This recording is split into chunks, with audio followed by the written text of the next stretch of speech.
probably my love for stand-up throughout most of my life. I always liked it and would get into binges of doing it. And so at one point I just decided, hey, why don't I try it?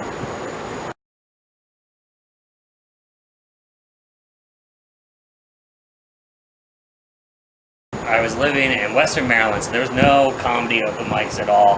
But I used to go to this music open mic at a small college in West Virginia. And so I went out there with friends that did music, and then I just was like, okay, I'll just do stand-up. But everybody did 3 songs at this show, which is about 12 minutes. So I was like, well, I guess I need to do 12 minutes of stand-up. So I wrote 12 minutes of just raunchy, crappy stand-up, and that was my first time doing it, and I got way too much support for it, because it was like now, much like Kate's story, I don't do any of those jokes anymore. For a long time I haven't done any of those jokes, but it's kind of interesting to have written so much so early and then have to backtrack and realize you have to write a lot less and make it better.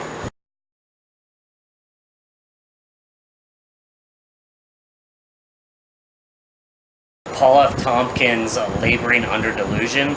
It's an amazing, basically like a storytelling show that like spans his entire life working.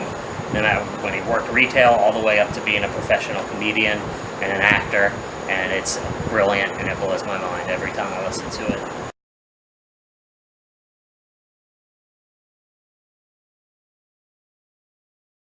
I think I have to go with Seinfeld. Was definitely groundbreaking and still one of my favorites. Probably always will be. It really set up what I like in sitcoms, which is just people delving into depravity. Just the deeper they go, the funnier it is to me. So that's like one of my favorite things. I think with sketch, I definitely grew up with like Whitest Kids You Know and Kids in the Hall. Those were great. And Chappelle Show was always, that like changed my mind on what sketch was supposed to be when I saw that. So those are like, when it comes to TV comedy, I think those are some of the best. I mean, honestly, to me, some of them are the ones that aren't really comedies. Like a lot of Paul Thomas Anderson movies, they like make me laugh really hard, even though they're not necessarily comedies at all. But I feel like they have so much ridiculous and poignant things happening side by side that it just cracks me up.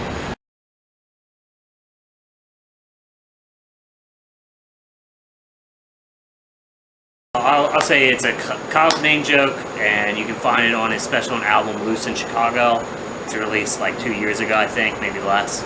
But there's a brilliant joke in there about the fact that tornadoes sometimes just hit one person, while all other natural disasters hit everybody, and it is brilliant, and people should check it out on that album.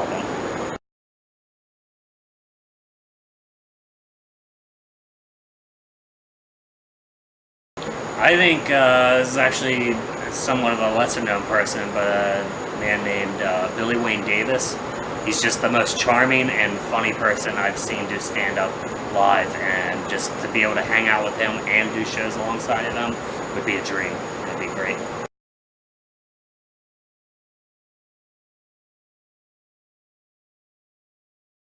I think Nikki Glazer would be awesome at it, because I really like the way she roasts people, so it would be nice to see her roast anybody, including myself.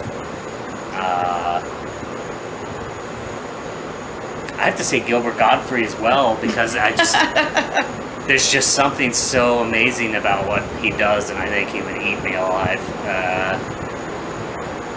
Me and Kyle Kinane have once had a pretty intense conversation about Bigfoot, in which we came to big disagreements. So I think that he would love to roast me about my belief systems. I'm gonna have to lean on what Kate said with Greg Giraldo also, just because he's really the biggest master of it right now, at least out in pop culture that I know of.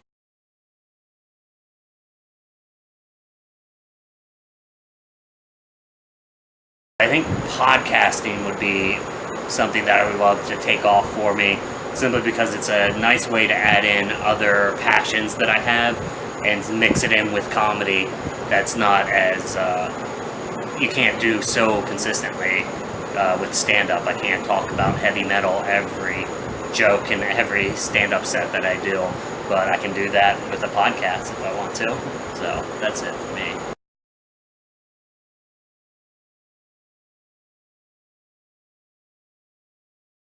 More of this. So I'm here in town, just like swinging through on a small little trip to do it in as many places as I can find, and hopefully I could do a lot more of that in the next 5 years. Hopefully it'll be profitable slightly. So that's where I hope to see myself, is traveling the U.S. and doing a lot of cool independent shows.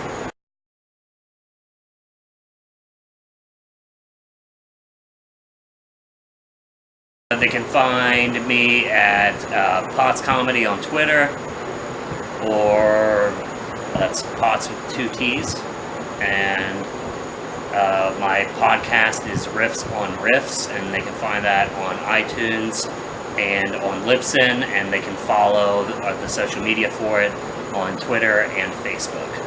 It's Riffs on Riffs Pod.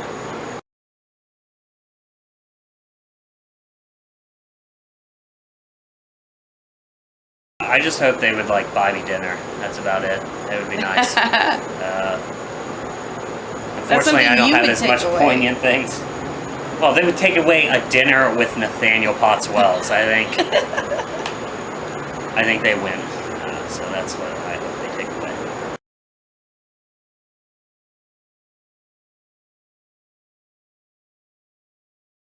Check out my interview on acutiepie.com. I'm not the cutie pie, but I like to talk.